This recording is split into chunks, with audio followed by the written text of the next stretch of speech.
What do you boys think about going turkey hunting this year? I think we ought to go. Mr. Willie, my mama wants me to ask you, would you come down to our house? There's some kind of wild man down there in the woods by the creek. Now, boy, I want you to go back down there and tell your mama there ain't a thing in the world to be afraid of. I'll come down there tomorrow and check it out. Go ahead. Yes, sir. Thank you, sir. You know, that's the third time that old lady sent that kid up here to tell me there's a big old hairy monster down there in my field. I guess I'll have to get down there tomorrow and see about it.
I was 7 years old when I first heard him scream.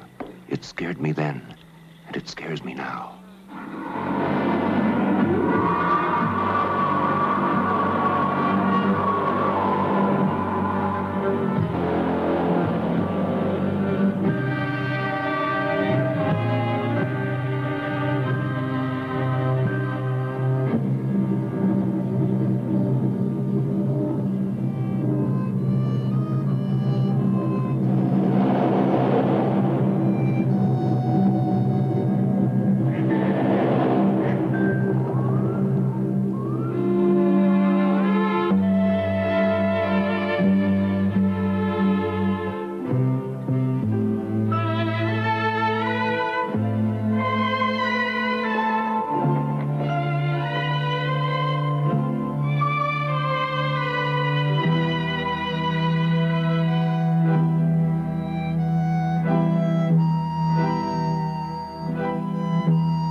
This is Fouke, Arkansas.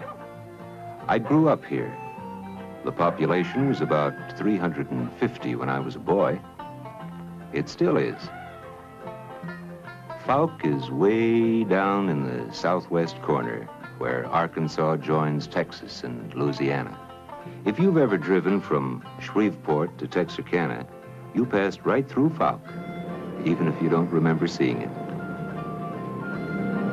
Aside from homes, Fouke has several stores, a couple of gas stations, a post office and school, garage and motel, and 2 cafes where the menfolk stop by for coffee and conversation on the fish they've caught, or the duck, quail, squirrel, or deer they've hunted.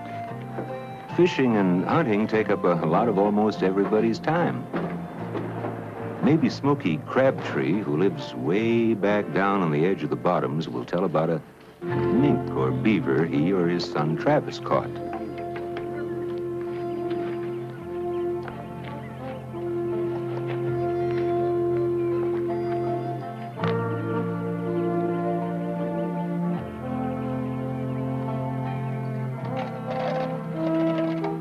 Smokey raises beef cattle and traps part-time and works as a pipeline welder when the good jobs come along.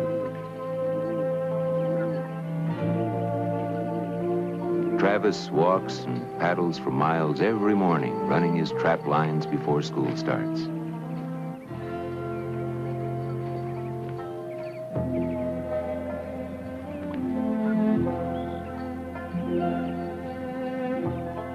Most of the people who live around Fouke are farmers or ranchers. This country is rich and fertile, with plenty of grass and water. Our land is veined with a great network of branches, creeks, river, and lakes. Fouke is a right pleasant place to live. Until the sun goes down.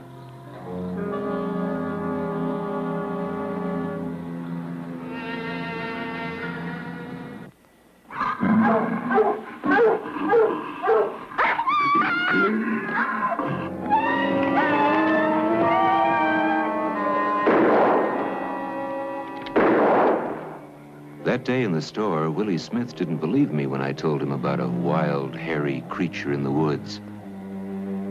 He believes me now.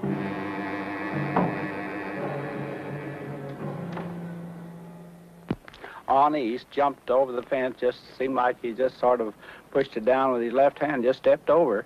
It was wounded and was holding that right chest. It had that right hand on his chest all the time that it was in sight. Maybe if it hadn't been hurt pretty badly, why, it might have run on all four legs, I don't know.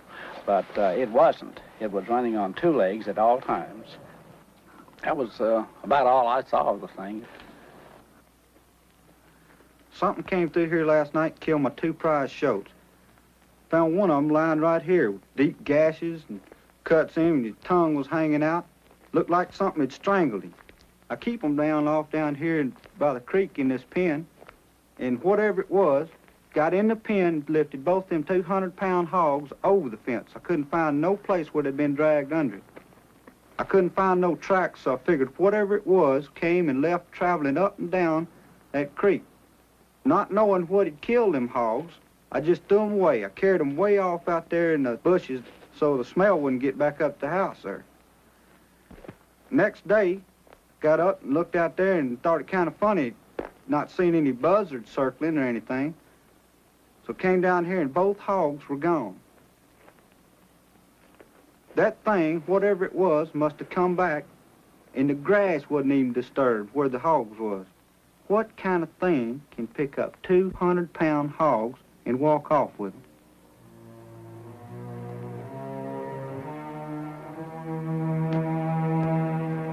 I doubt if you could find a lonelier, spookier place in this country than down around Boggy Creek.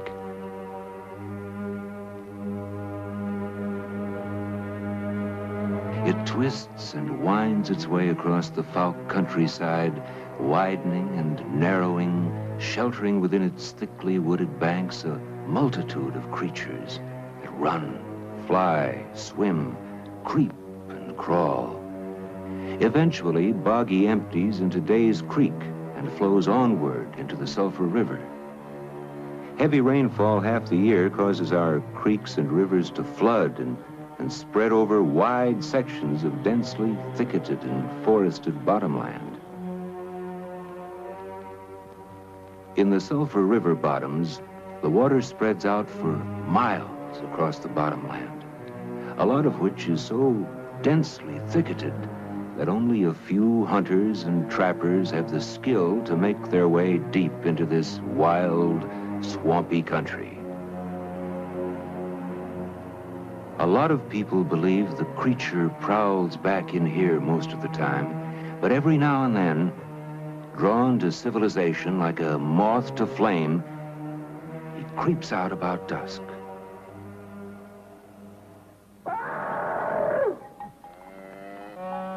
These nighttime visits have set off waves of terror around Fouke for over 15 years. What in the world is this creature? Where did he come from? And what does he eat? Are questions I've heard discussed 1,000 times around winter fires and on hot summer evenings.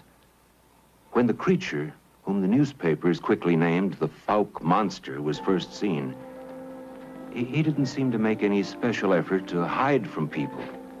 At least Fred Crabtree, a farmer who hunted a lot, had that opinion.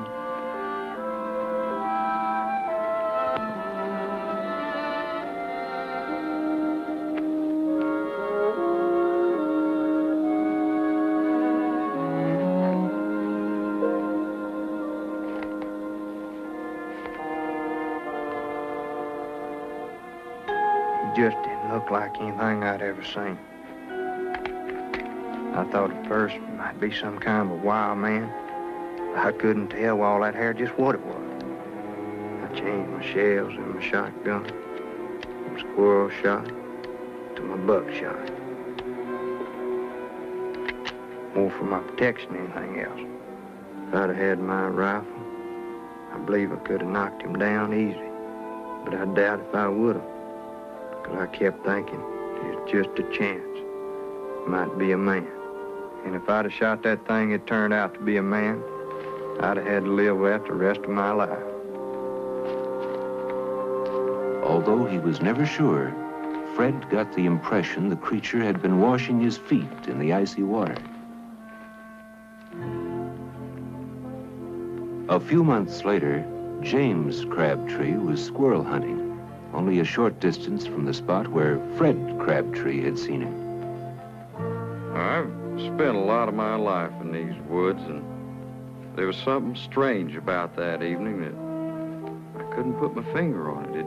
It was just a feeling I had. There didn't seem to be as many birds and little small animals out as usual. In fact, they seemed mighty scarce.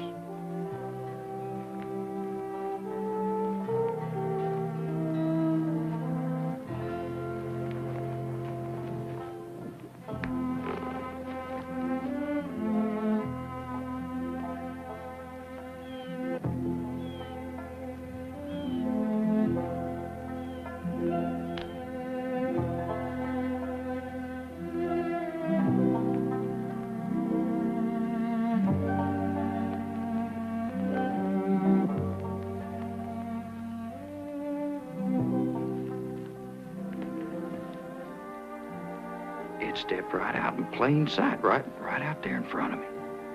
And it was some kind of thing that I've never come across before. Well, he stared at me for a little while, and he just slipped out of sight. I never saw him again. Neither Fred Crabtree nor his Uncle James told anyone about their experience for years. They figured nobody would believe them. He always travels the creeks. That was one of the first things we figured out.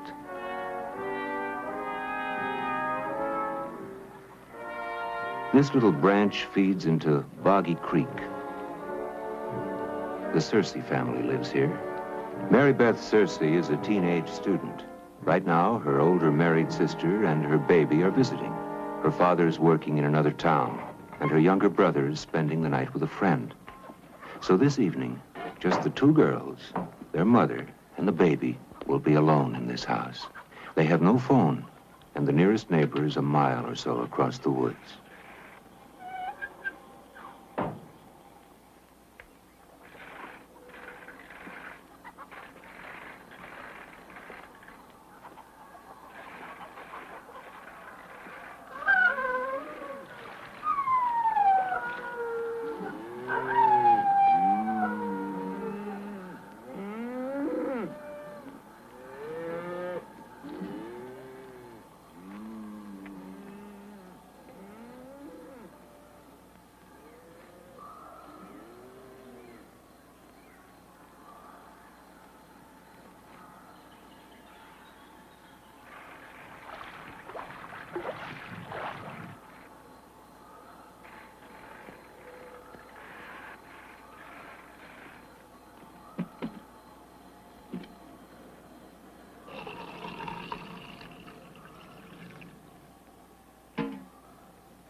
Mary Beth?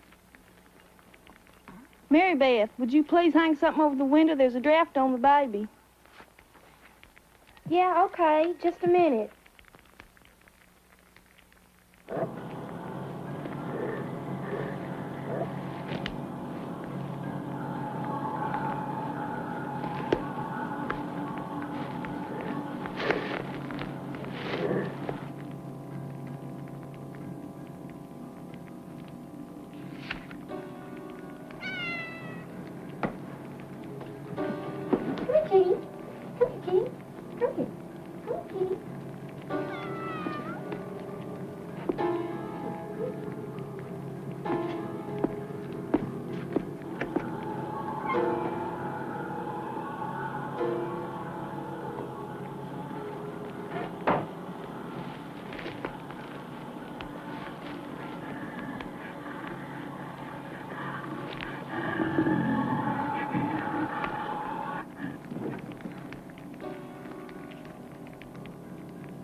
Mary Beth, would you please hurry up? This draft's gonna give the baby a cold.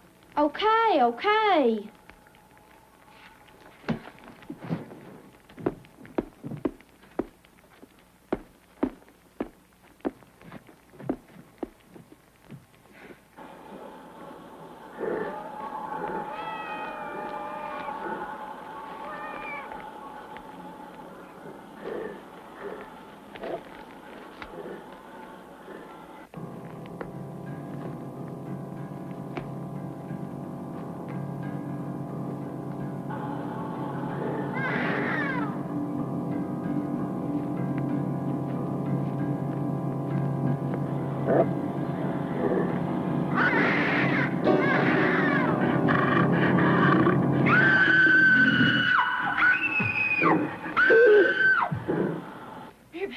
What's the matter with you?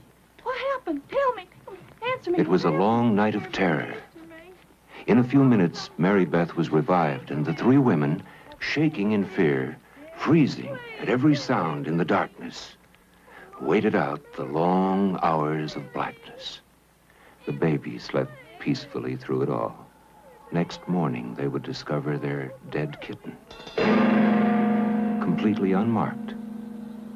Apparently, she had simply been scared to death. The beauty of the bottoms under soft moonlight is transformed into dark, menacing danger.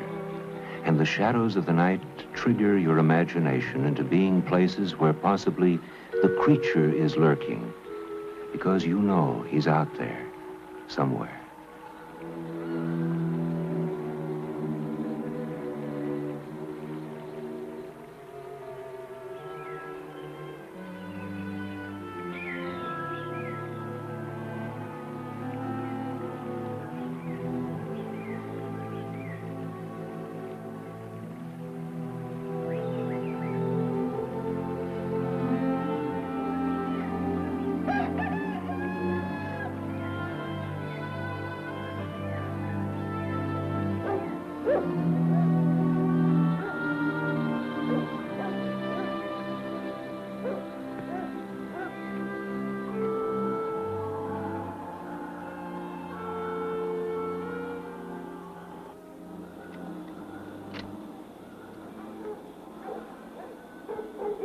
If, like this 13-year-old boy, you've grown up as a woodsman and hunter, you never miss an opportunity to get yourself a deer.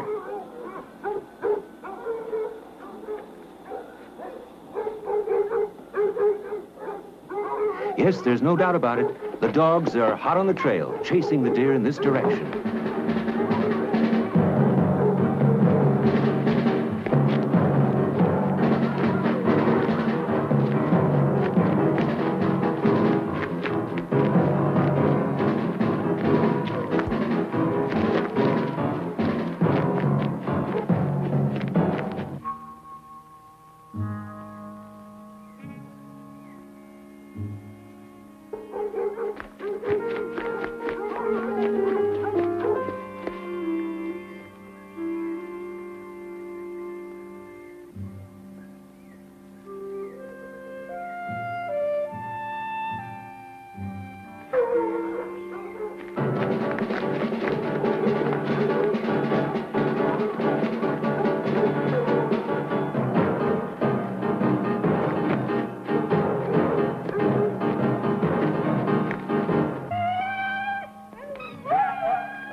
Later, they found 2-inch saplings broken down by the creature in his pain and fury.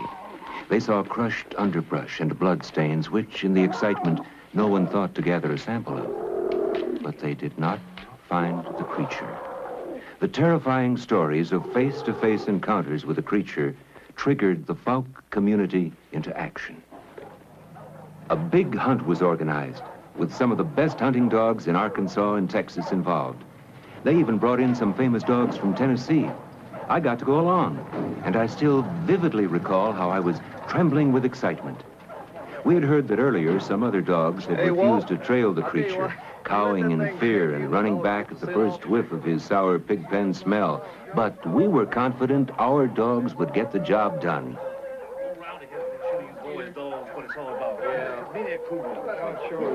Hey, Earl, where'd that old boy go brought them dogs in here from Tennessee? That sure was. Where'd you get that black sand, Frank? That old boy, he's out of that litter by that old long-nosed Dick Williams.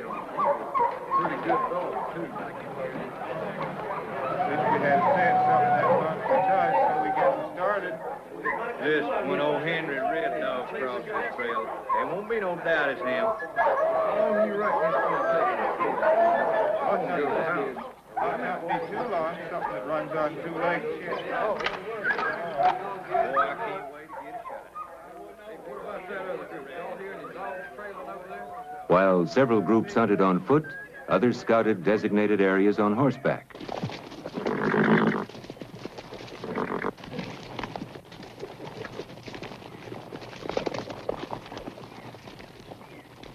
While we made our way along the dirt road he had been crossing, the men on horseback swept across the woodlands along the creek areas.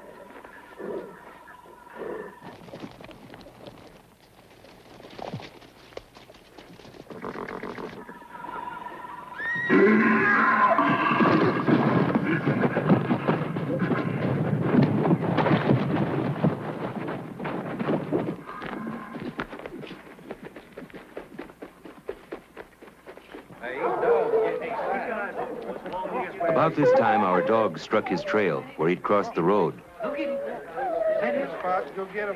They found his trail. Go get him. Attaboy, trail now. Get him, Bridget. You've never seen a more embarrassed and angry group of dog owners. Not a one of these famous hunting dogs would trail the creature's scent. They whined, tucked their tails, and came running back, obviously scared. I was sure disappointed.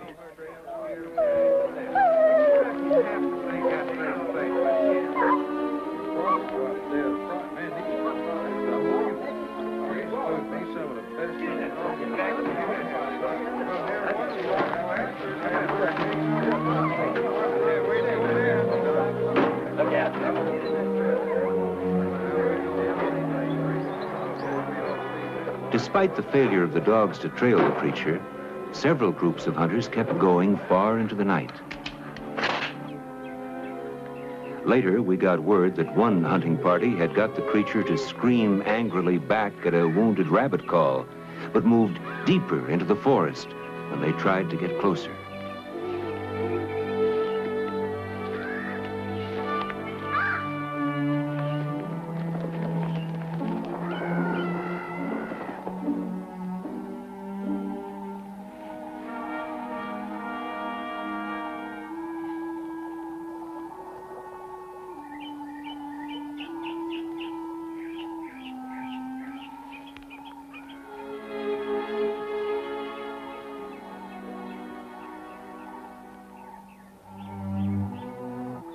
Not too many of the hunters were interested in plunging into thick woods in pitch darkness, knowing he was out there. Often I've tried to imagine how the creature must feel, since his very appearance and the sounds he makes frightened us. our immediate reaction was to try to kill him. I suppose if a strange-looking creature from another world showed up, he'd get the same reception. Actually, at first, the creature didn't try to harm anybody. But now, after being hunted and hurt, he suddenly disappeared. So far as we know, he wasn't seen again for 8 years. Where did he go? Well, we believe he's simply headed back deeper and deeper into the bottoms, beyond the reach of men. Only the alligator and wolf, crane and possum, and 1,000 other wild creatures heard his occasional lonely cries ringing out over his watery domain. This is where the story plays, a world on which we seldom gaze, a page from the book of yesterdays, birds and beasts and wind and water. Here beneath the bright blue sky, no man's smoke blinds the eagle's eye, and things that crawl or swim or fly, feed and breed and live and die.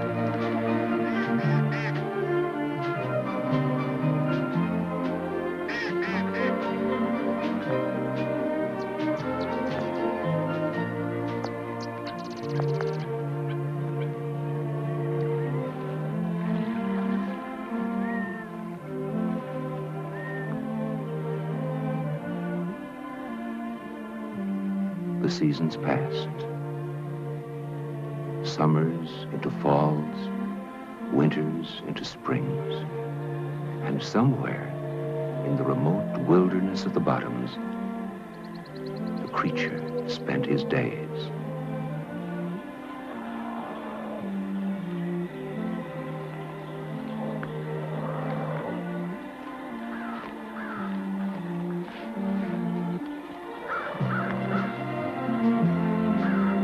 Here the sulphur river flows, rising when the storm cloud blows, and this is where the creature goes, safe within a world he knows. Perhaps he dimly wonders why there is no other such as I, to touch, to love before I die, to listen to my lonely cry.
Now, none of us Falk boys would admit it, but for a long time, knowing the creature might be around had put a damper on our pack trips back into the wilderness. But as time passed, and stories and conversation about the Falk monster died down, teenage boys again began to go off on long camping trips in the bottoms. Travis Crabtree is the kind of fearless outdoor kid that would have gone anyway, even knowing the creature was around. There's nothing Travis likes better than to spend the weekend camping on one of the hilltop islands created by high water deep in the bottomland.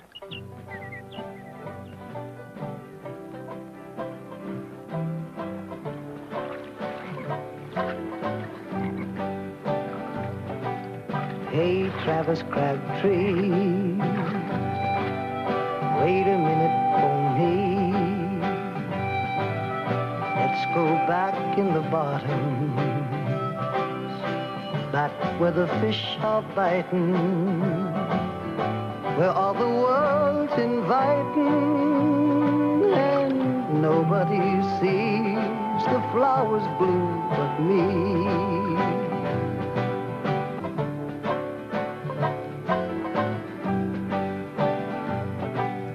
Hey, Travis Crabtree, do you see what I see? On the gentle winds of morning, a million birds are singing, like the bells of heaven ringing, and nobody sees the flowers bloom but me.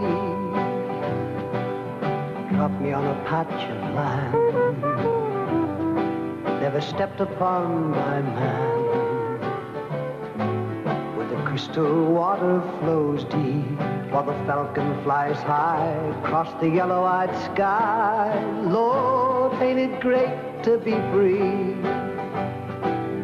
Hey, Travis Crabtree, it's the right life for me.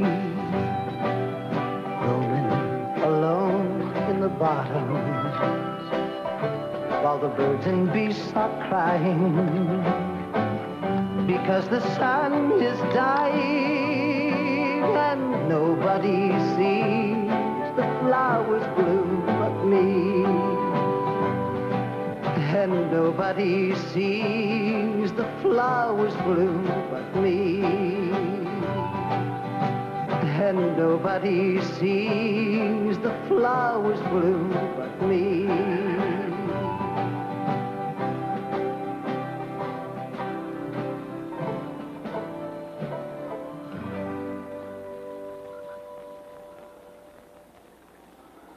When he's down in the bottoms, Travis always stops off for a visit and a cup of coffee with Herb Jones. Herb Jones is a man who likes a lot of privacy. He's been living alone in these bottoms for the past 20 years.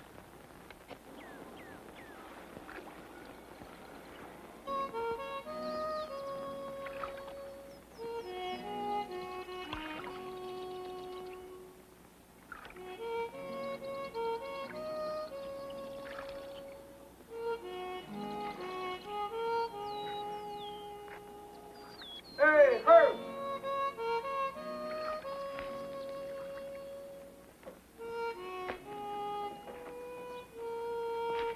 Well, Travis.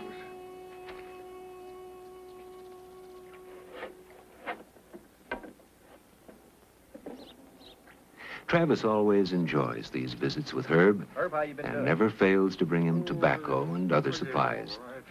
Herb can spin yarns for hours about his experiences with the wild creatures of the bottomland. Herb tells Travis to be on the lookout for a big old wild boar with double curled tusks he spotted a day or two earlier. Herb limps because he once accidentally shot part of his foot away in a boating accident. Although he was all alone, he made it out of the bottoms to a doctor. Yeah, I guess kind of like a rheumatism.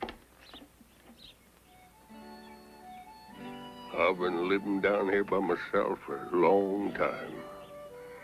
About 14 miles by boat from my place to the nearest road. And it's a pretty good walk to town.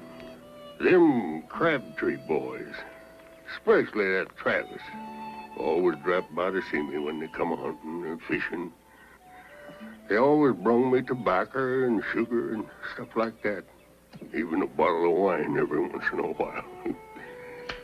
Did you notice my bottle tree on the way in? I use them bottles as floats on my trot lines. I catch some mighty big catfish and buffalo on them lines. There's an old crane flies over every day. Looks at my place. I don't know what he's looking for. Once you get to know the bottoms, you never lack for something to do. People always ask me why I stay down here. I tell them I stay because I like it better here than I would anywhere else. Looks like they could figure that out for themselves. And another thing, people always ask me, have I seen the Fouke monster? I let me tell you something. There ain't no such thing. I've been living here in these bottoms for better than 20 years. I ain't never seen or heard no monster.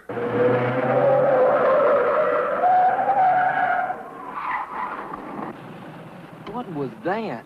I don't know, but let's get out of here.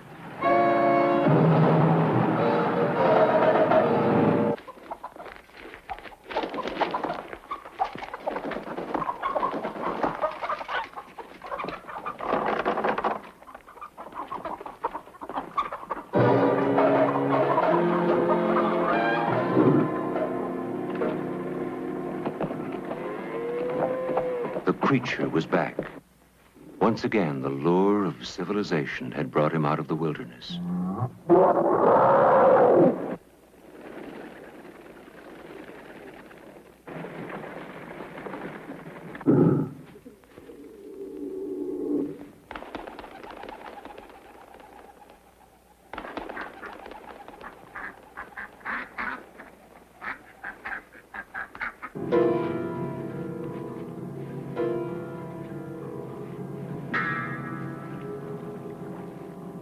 Soon, newspaper headlines would herald the return of the Fouke monster, and people would get together around Fouke to relate the latest rumors on the creature.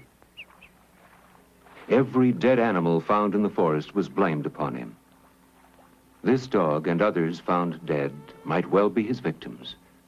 Excitement in the community reached a new peak when a farmer named O.H. Kennedy discovered these strange three-toed footsteps in Willie Smith's bean field. Radio, newspaper, and television coverage resulted in nationwide publicity. How narrow it is. Must not be over 4 inches wide. Mr. Kennedy, you say you found these tracks late Sunday. Now, was that late yesterday afternoon? Yes, sir. Just before sundown. My wife and I went out for a ride. She's been feeling poorly lately. And we decided to stop by the bean field to see if the ground was too wet to plow. We called Willie Smith right away. Mr. Kennedy, do you think this creature could be a Sasquatch? Sasquatch? I don't believe I know what that is, sir. Well, the Sasquatch was an Indian's word for a legendary giant tribe of very shy people. They live mostly in the woods up in the Pacific Northwest. Well, I didn't see anybody. All I've seen, sir, is these tracks. Well, now, doesn't the Sasquatch have a normal 5 toes? This thing here has only 3 toes.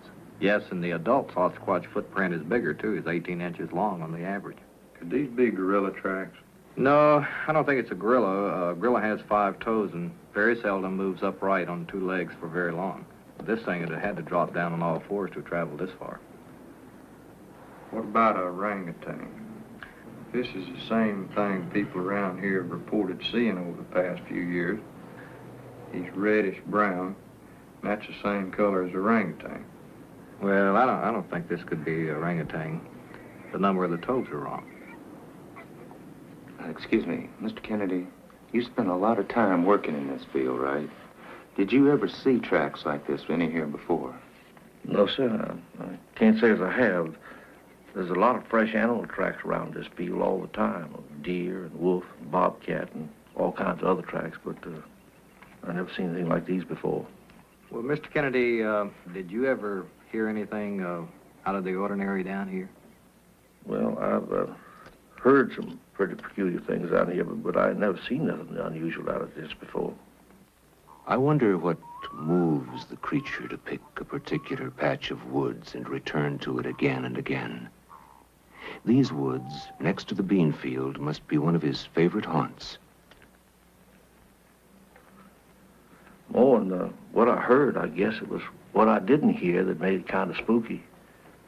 Even when that tractor's running and you can't hear nothing, you get a funny feeling that something's wrong. Then I wasn't sure, but I think I'd hear a low growl or a hoot or grunt or something from back out of the trees, and you know there's something out there's watching you. And there's some kind of animal hanging around this field, all right.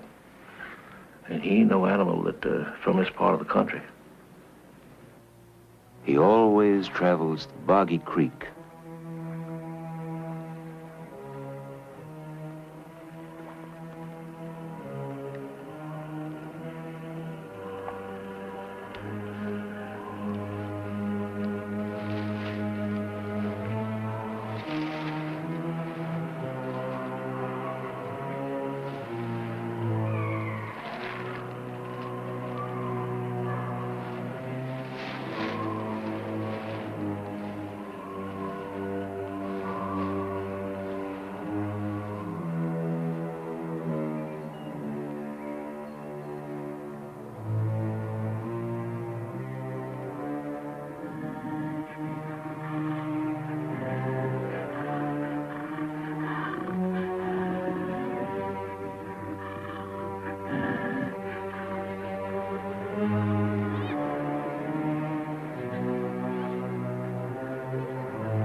That's Bessie Smith's children playing at the edge of the woods over there, where Kennedy heard the creature.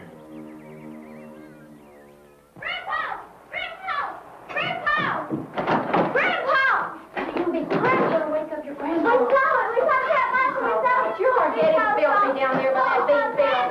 We jumped out back there. What? You're going to wake up your grandpa. If you don't be quiet, we'll get a switch. Well, Mom, will you come down and let us show you? Show me what? Show us you found monster. Oh, you know there isn't anything down There there. is. Come on, hurry. He might go up. Yeah. If he doesn't go up, he will be. Hurry.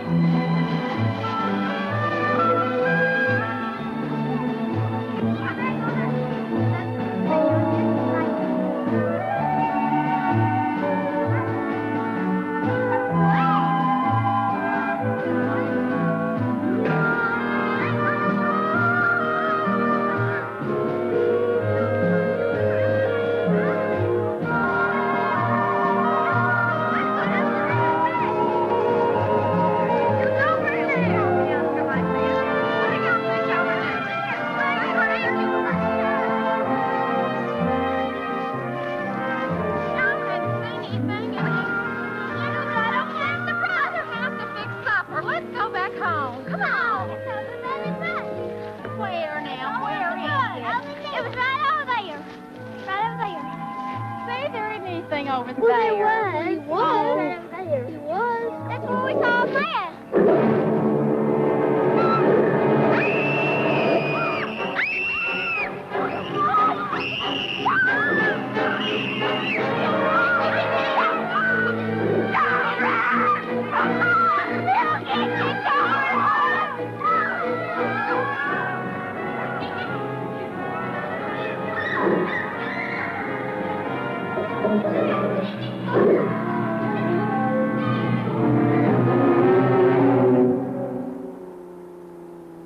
That's Charlie Walraven coming down the road.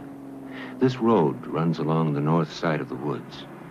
It was long about dark. I was heading into town that evening. I seen this thing come out across the road in front of my car. I just couldn't even believe what I was watching.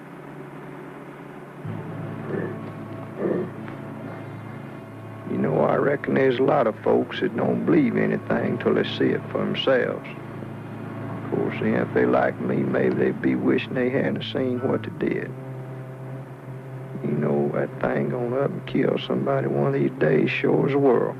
On a bright moonlight night like this one, you'd figure he'd stay out of sight. But nothing seems to worry him when the urge to prowl comes over him.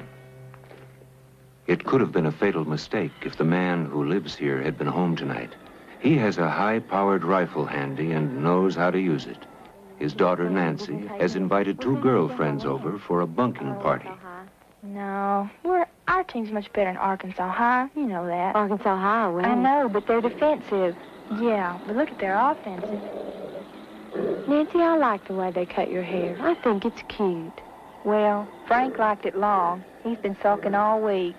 Now, don't pay any attention to him. He doesn't know anything about it. Did y'all hear something? That's the wind.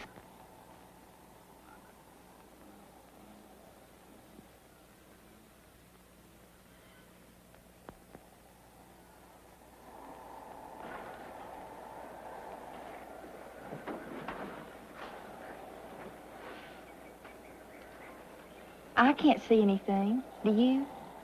No, I don't see anything. Then it must have been the wind. I hope. Let's all have a coat. Do y'all want one? Yeah, get me one. Yeah.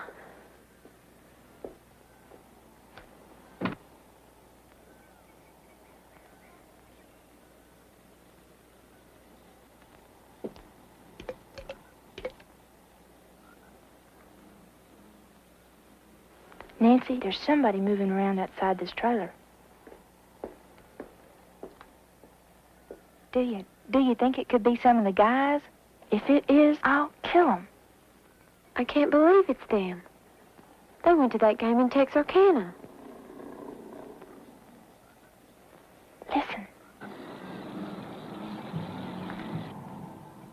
hear something breathing.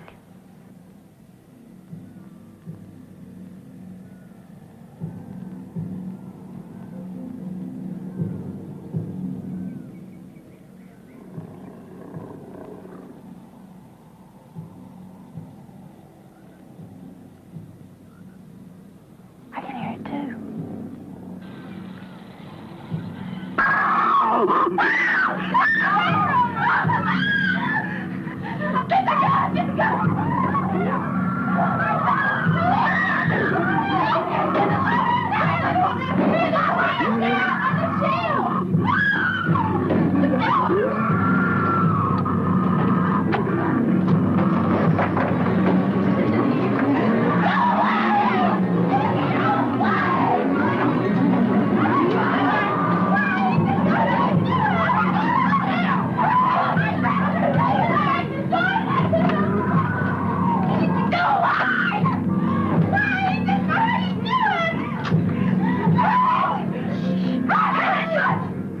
I don't hear it anymore.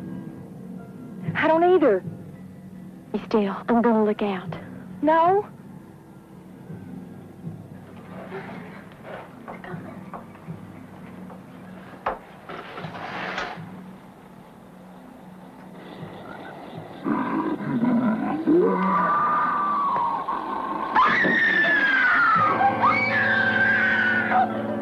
Next morning, when her parents returned, they would find the girl still half hysterical with shock. Before the creature finally wandered off, he smashed flower pots and overturned everything in sight. These radical changes in his usually cautious behavior may be caused by lonely frustration, for he apparently is the only one of his kind. Normally, he never comes out of the woods before dusk, and then moves very cautiously, staying within quick return to the shelter of the trees. But tonight, he's on the rampage.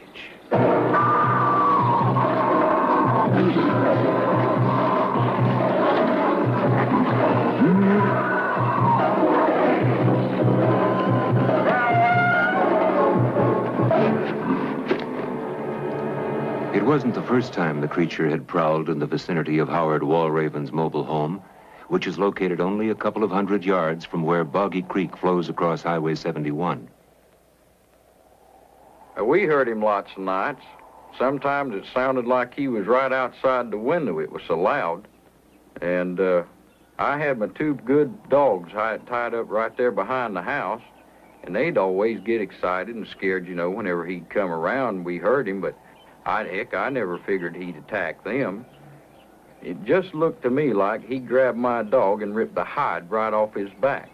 Now, let me tell you something. He killed the finest dog that I ever had, but I'm going to get him one of these days, and that's going to be all she wrote.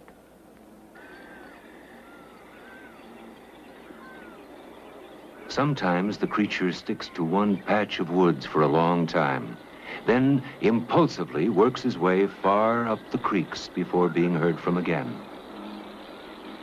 The creeks. He always travels the creeks. When he next showed up, it was several miles upstream.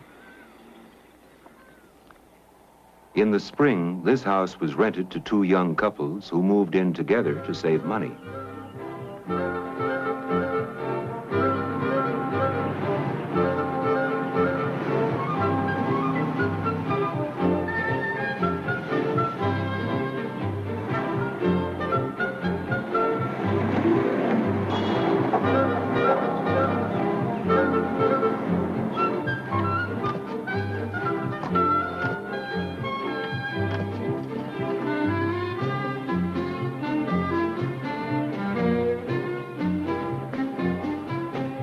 They were Charles Turner, his wife Ann, and Don Ford, who was Ann Turner's brother, and Don's wife Sue.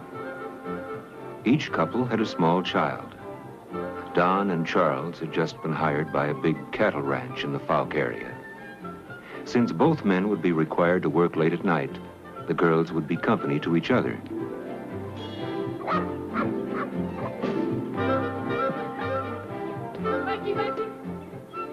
The two families moved in on Monday. Thursday night, the first of a series of hair-raising incidents occurred.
What's the matter?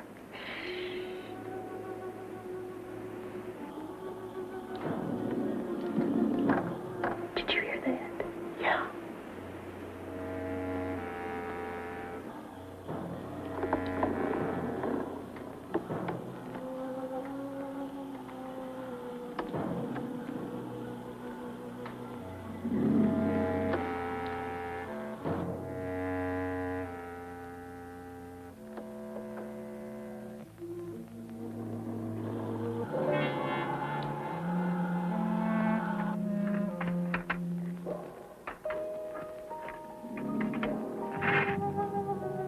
Put that chair under the door.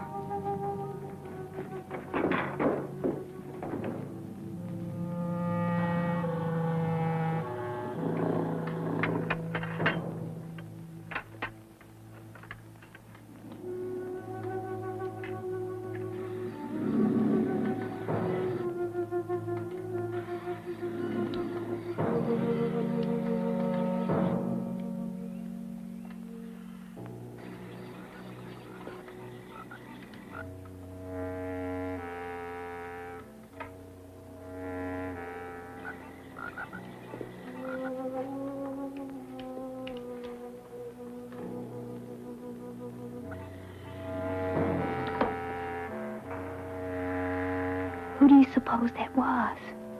I don't know. Let's take the kids and go to the landlord's.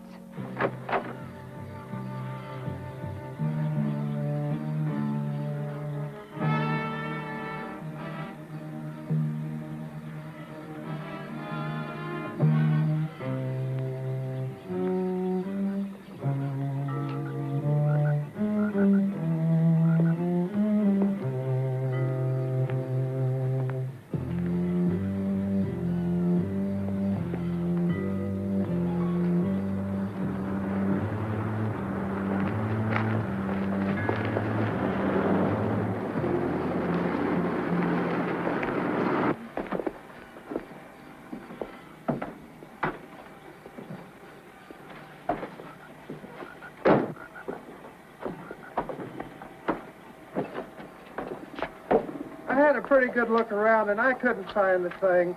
Are you sure you don't want to go back to my place till the men get here?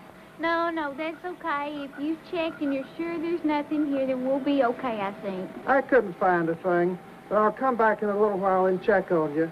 Okay, listen, Mr. Johnson, we sure do thank you. We appreciate it so much. Well, you're welcome. I'll wait here till you get in the house. Okay. Bye-bye. Bye.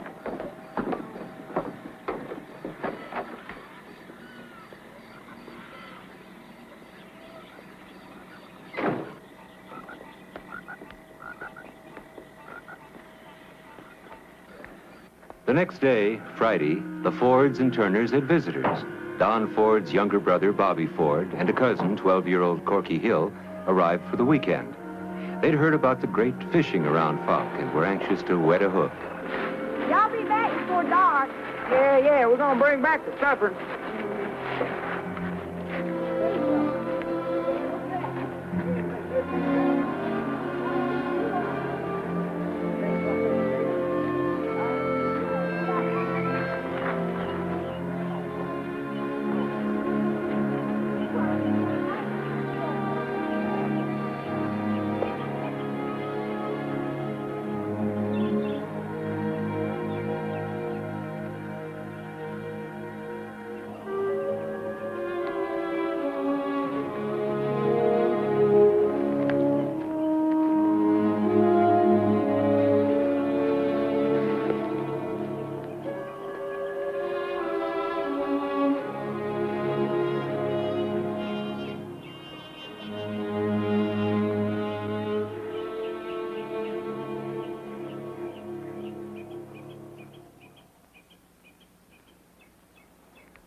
Bobby, who told you the fishing was good here?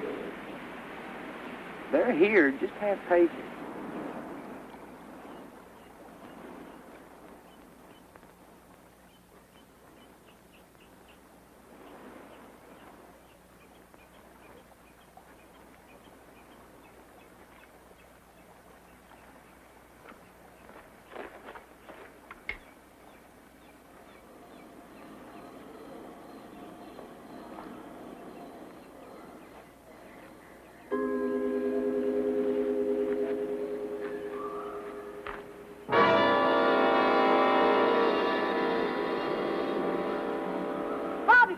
Come here!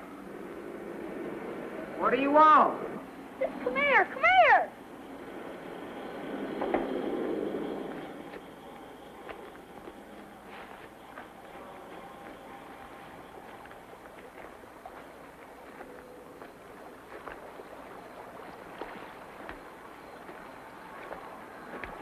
Boy, look at the size of that guy's footprint.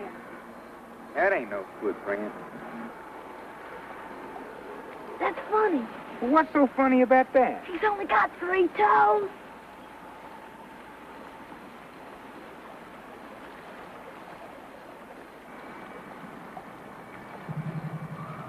Well, it's getting kind of late and the fish aren't biting anyway, so I think we ought to go. Sure is spooky down here.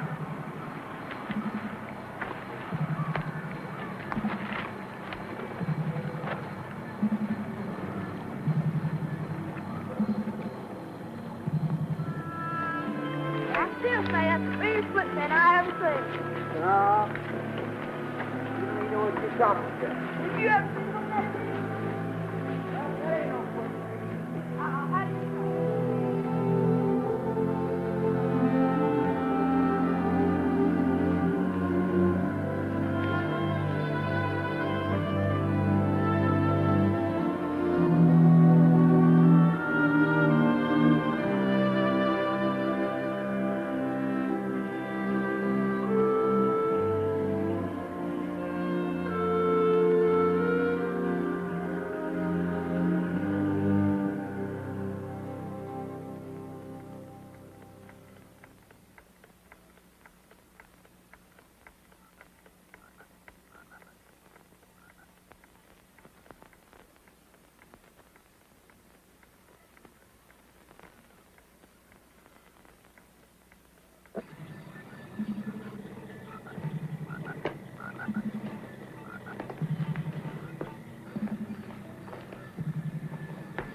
I think I hear something.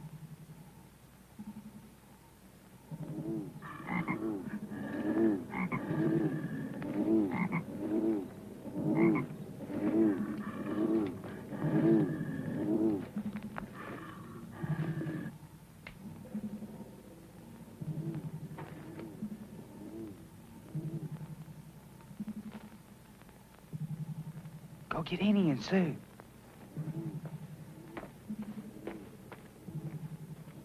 Get up. Bobby's heard something.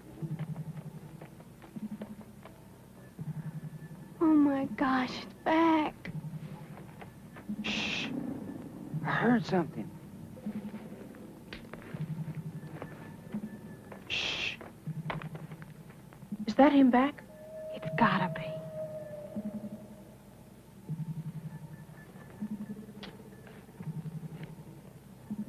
Frankie, go get the kids.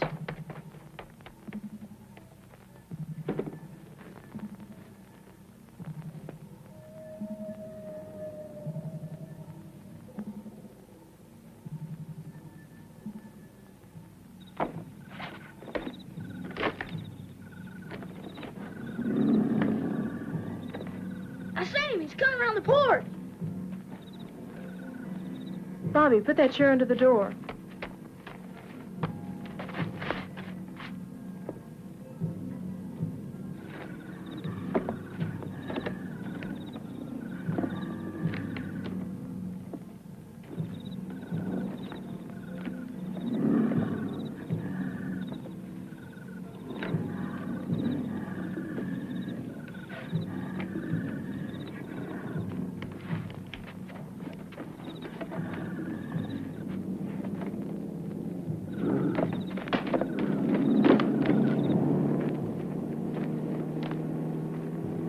I think I heard a car.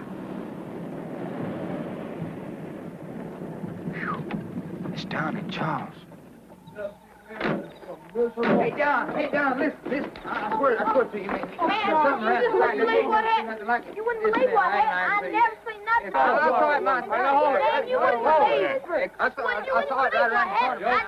I ain't never seen nothing like that. Corner, I ain't seen nothing. Everybody talking once. That's pretty good stuff. I ain't lying. All right, let's just calm down. All right, y'all just... It's been around this We can't house. all talk at one time. I told you there was something funny about that footprint I found. I just told you there was. Charles, this is the second time in 2 nights that someone has been around this house. I think we ought to have some kind of protection. I ain't lying, man. You think we ought to go to the landlords and get the gun? That would be a great idea. Why don't you go down and get the gun? I'll stay here with them, and everything will be a little quieter tonight. We hope. Okay. Okay, I'm gonna go with you, aren't You're going after a gun. We'll have a gun here. Now, y'all don't be scared now, okay? Go on in the house.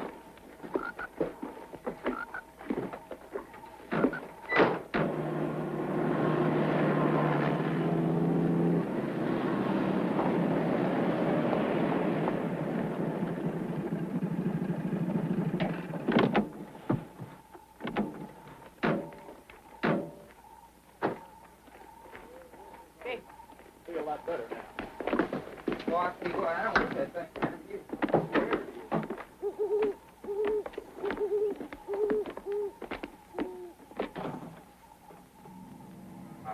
No way, that's no more. I'm just glad Charles and Dawn are home. Yeah, me too. Listen, Corky, you've got to get some sleep, and so do you. I'm going to go on to bed.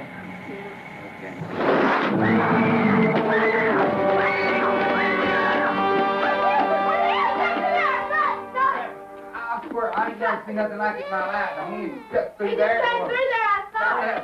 I don't know what it was. It looked like a bear or something. Yeah. It almost stepped to her. Hold it. Don, go get the light, and we'll go see what this thing is. Hey, watch for him. He's out here. Let's get him now. I'll look back here. Just a minute. Your eyes open. Say, you are. I ain't scared of that death, you know what I'm saying? What's that right there? Stand right out of here, Charles. Is that him? Right there? Yeah, that's him. You better say something out there. You better say something. Hey, man. I'm gonna shoot. Shoot him! He's not saying anything. Shoot him! Shoot him! Shoot him! See him right there. Let him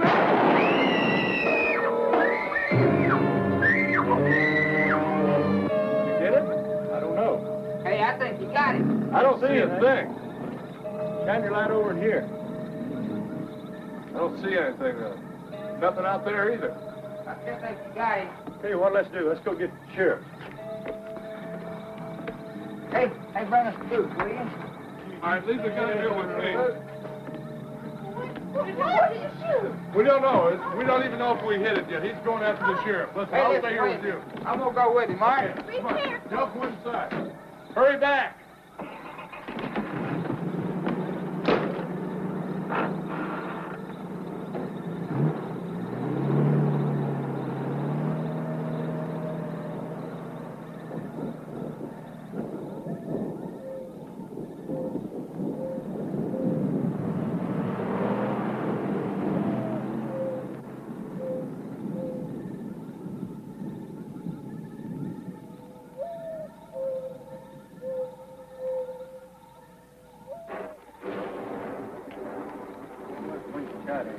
was over on the other side of the house. What did it look like?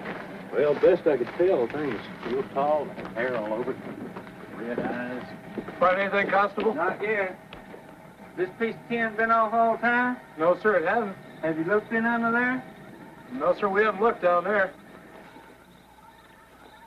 Here's a panther track and a little cub with it under this house. You mean a panther's been living in the house? That's what it is. It's a panther track. That wasn't any panther we shot at, Constable. No bet on that. Well, That's what that track is. You keep this shotgun, this light, and these shells, and then if you need me, well, you come at me. Okay, sir, we sure will. And I'm going to drive up the highway each way and look to see if I can see anything. We sure do appreciate it. Yeah, and I'll pick the gun up tomorrow sometime. We sure do thank you for coming by, You're Constable. welcome. Thank you, sir. You're welcome. If you need me, give me a call. Okay, we sure will. We got... See you glad you came. Yeah. Good night. Good night. What kind of place is this? I mean, a panther living under the house? Somebody trying to break in. Well, we've got flashlights, we've got the guns. Now, let's all go to bed, get some rest. I'm with you. Let's go to bed. Come on, Ed. All right. Let's go. Come on, Ed. Let's go to bed. With a thing coming through the window, though. Don't worry about it. We got the guns. I don't want to stay here no more with that thing. I gotta go to the bathroom.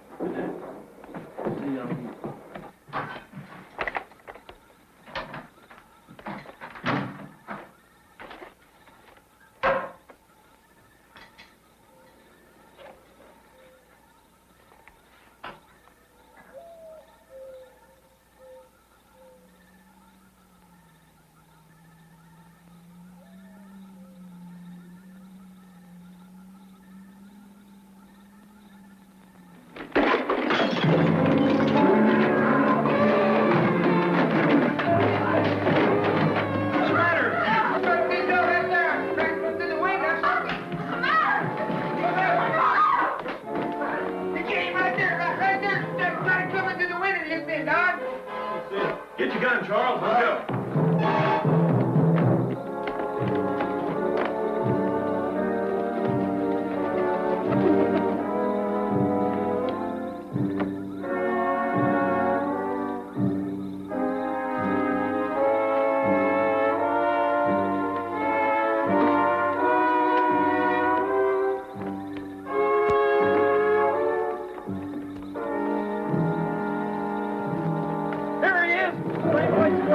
Hold this, Bobby.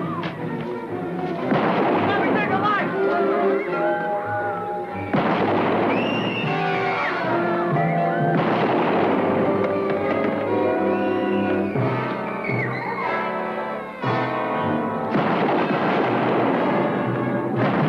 You got him, that's pretty well.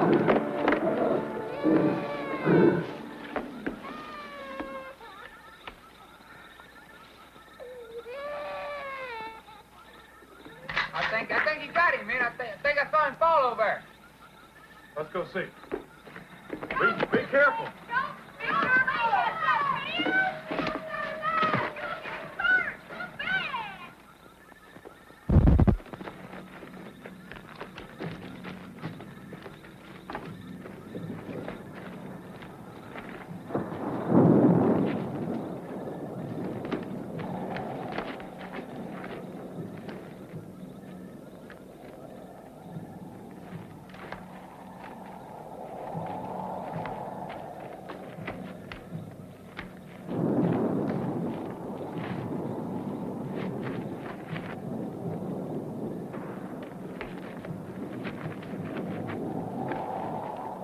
Somebody come back here. Bobby, will you go back and take care of the girls? Golly.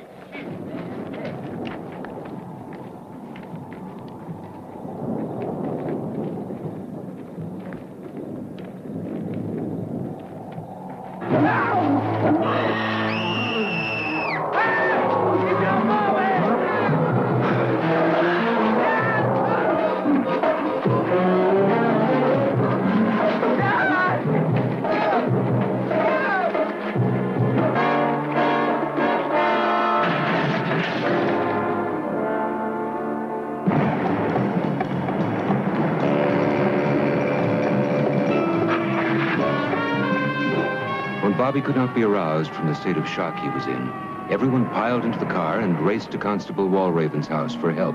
Walraven took one look at Bobby, arranged a police escort, and sent them on to the hospital in Texarkana.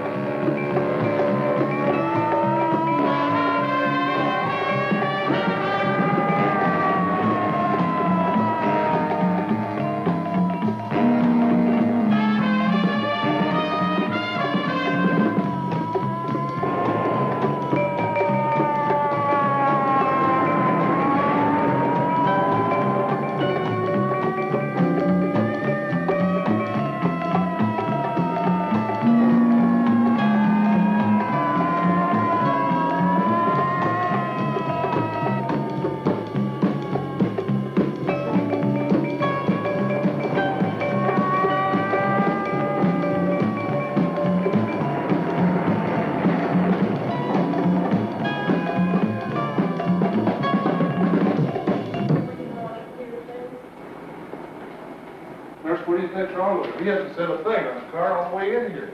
He hasn't moved, hasn't said a word. The breathing's kind of funny. You think he'll be all right? Let us check him, and we'll let you know. Blood pressure is 60 over 40. I think you better start an IV. He's in a state of shock. Just continue. Bobby recovered swiftly, and the Fords and Turners moved away. They don't plan on coming back.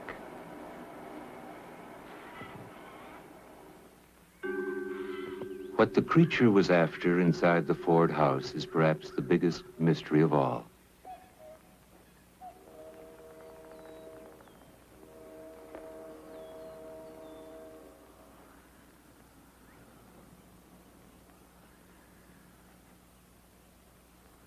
I was thinking about it today when I decided to drive out to our old home place, now run down and abandoned.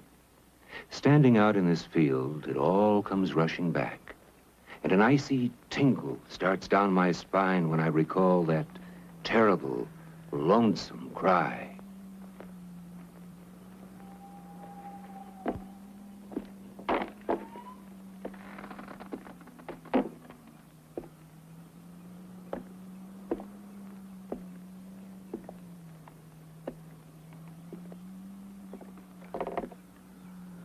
It was so long ago that it seems incredible the creature is still out there somewhere right this minute, maybe even watching me.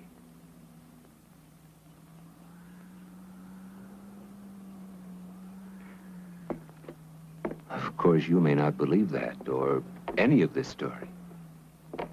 You may think the whole thing is a hoax, and that's your privilege. But if you're ever driving down in our country along about sundown, keep an eye on the dark woods as you cross the Sulphur River bottoms, and you may catch a glimpse of a huge, hairy creature watching you from the shadows.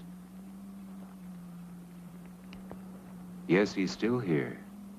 And you know, I'd almost like to hear that terrible cry again, just to be reminded that there is still a bit of wilderness left.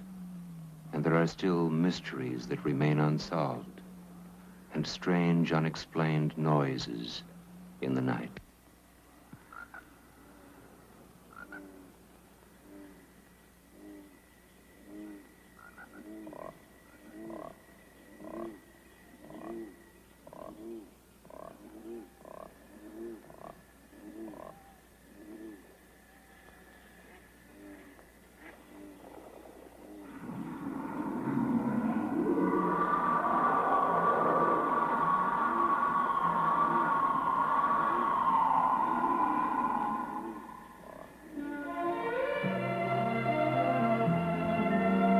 This is where the story plays, a world on which we seldom gaze. A page from the book of yesterdays, birds and beasts and wind and water. Here beneath the bright blue sky, no man's smoke blinds the eagle's eye. And things that crawl or swim or fly, feed and breed and live and die.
one.